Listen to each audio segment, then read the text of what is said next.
Hi everyone, this is Sunny Kumar from IIT BHU and welcome to my channel Code with Sunny. And today I am going to discuss the problem average of levels in binary tree.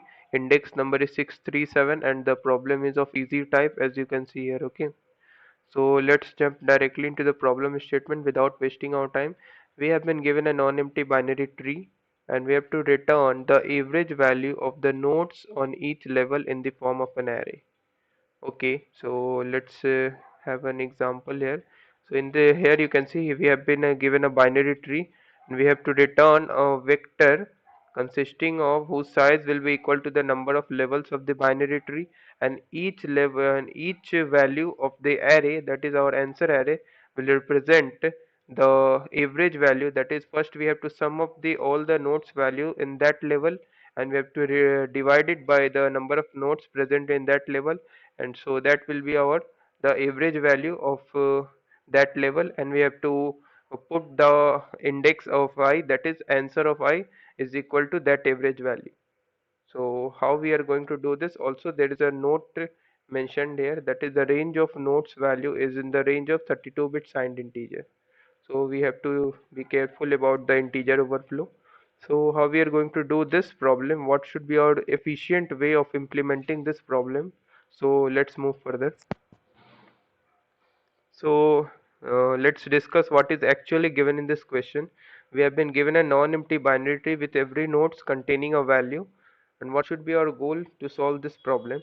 Output the answer array where every element of the array will be like average values of nodes of that level. And we need to be careful to implement, that is, we are going to implement an efficient way to solve this problem. That is, we are going to do an efficient implementation. How we are going to do this problem, because this problem is of easy type, so we must goal so our goal must be to provide an efficient implementation of this problem. So what will be the prerequisite to solve this problem? So one should know the breadth first search, that is BFS using queue, or you can also solve using depth first search traversal, that is you can do recursion over the binary tree and get the answer. So before moving further, let's discuss the examples. What is denoting by this problem? Okay. So suppose here we have a binary tree. You can see this is our what? This is our root node. Now what is actually? So this is our level equal to 0. So I am going to represent it by L equal to 0. Okay.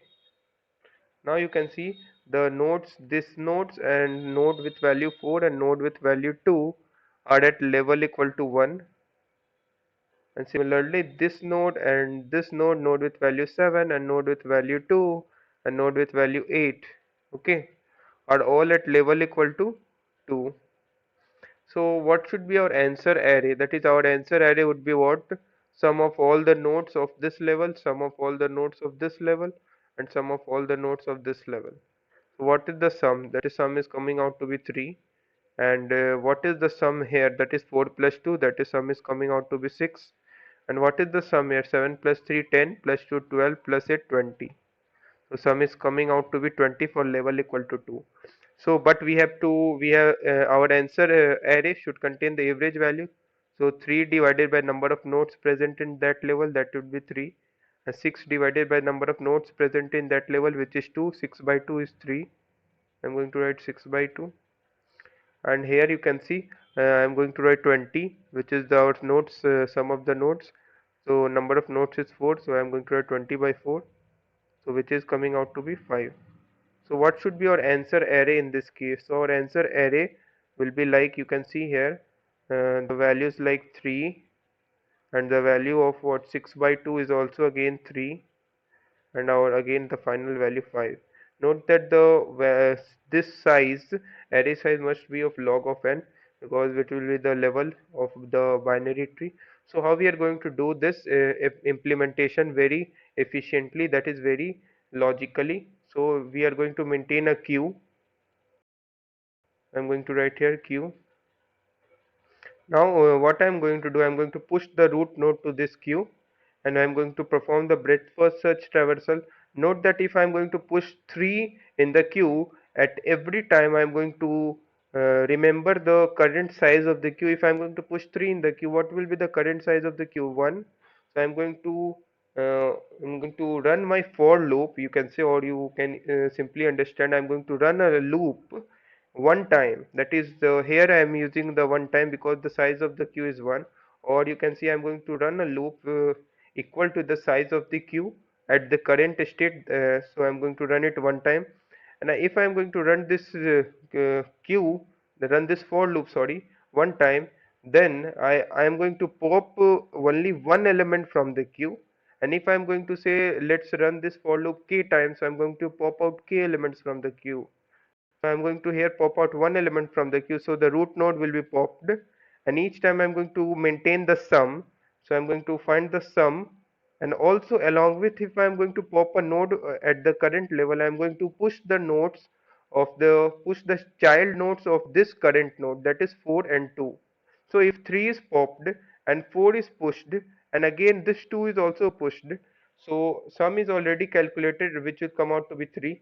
Now our new queue state will be what? Queue state will contain the element nodes with value 4 and 2, which are the child nodes with of the root node. Okay, now note that our next step will be what? Run a for loop again q times, that is size of the queue times. You can see here the size of the queue becomes 2 because it will contain two nodes, 4 nodes with value 4, nodes with value 2. I'm going to run the for loop again two times. So here if I'm going to run the for loop again two times, I'm going to pop out the top of the queue, that is two nodes from the top of the queue, that is 4 and 2, nodes with value 4, nodes with value 2. I'm going to sum up these nodes.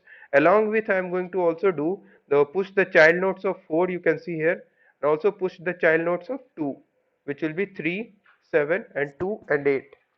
Similarly, what I'm going to do, this will give us the sum at the current level. Again our queue size will become what? 4. Then also again I am going to run the for loop for 4 times for popping out these the leaves of this binary tree. You can see 3, 7, 2, 8.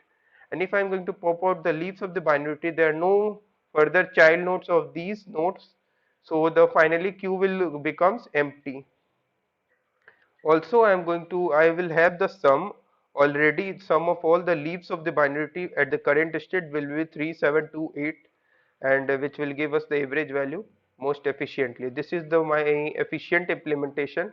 So if you have any doubts still remaining, no need to worry about, it will be cleared once you get to have the code of this implementation, which will makes you easy to understand and interpret this logic.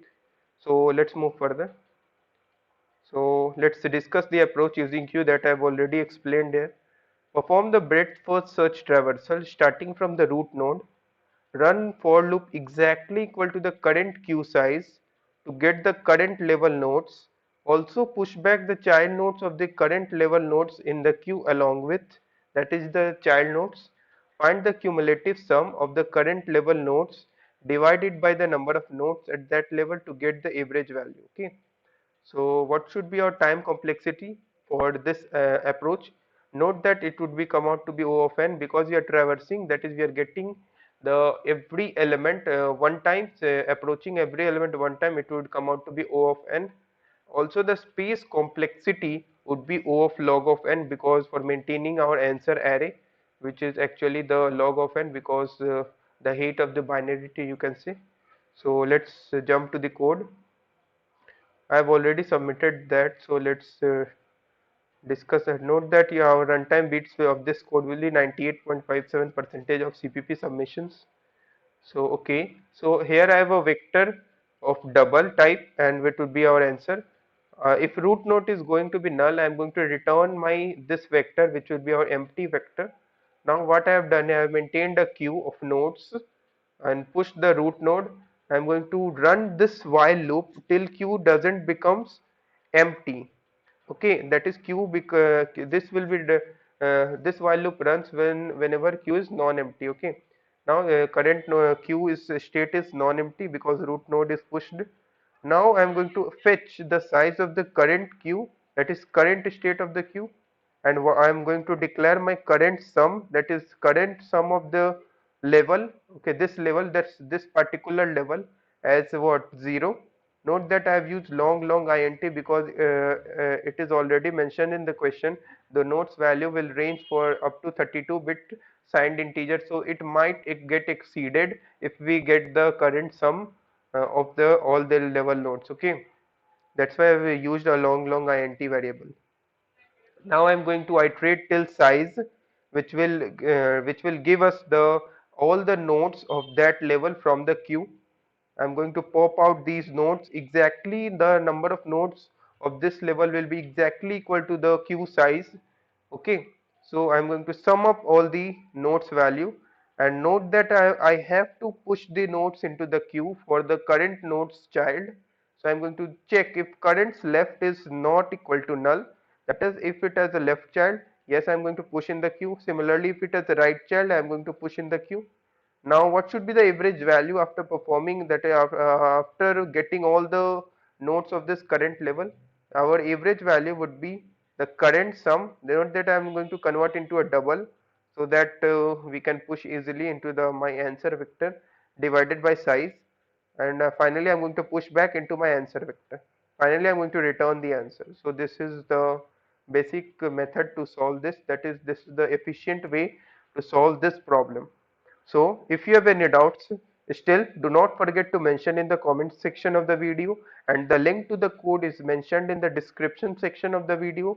And I will ask the viewers to like this video, share this video, and do subscribe to my YouTube channel for latest updates. Thank you for watching this video.